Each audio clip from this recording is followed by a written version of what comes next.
Welcome to Pindar Poetry. We hope you learned something new. You start by opening the phone app and tapping voicemail. This gives you visual access to messages. If prompted, follow the on-screen setup to create a voicemail password and record a greeting. This secures your mailbox. Make sure cellular data or Wi-Fi is active so visual voicemail can download messages and transcripts.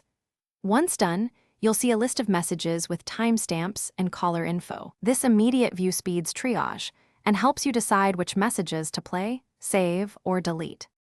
You tap any voicemail entry to open playback controls and the message transcript when available, which helps you preview content quickly.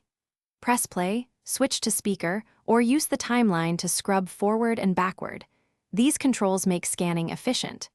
If the message is important, tap Save or the folder icon to prevent auto-deletion. Otherwise, swipe left to delete. Make sure to use Share to send audio via messages or mail when you need to forward details to someone else. You can personalize your voicemail by tapping Greeting to record or upload a custom message, and update your voicemail password in settings as needed. If voicemail doesn't appear or messages won't download, toggle airplane mode, restart the phone, or reset network settings. These steps often restore service. If problems persist, contact your carrier because voicemail is carrier dependent. As a quick troubleshooting tip, make sure your carrier supports visual voicemail and that your plan includes voicemail services. Thanks for watching.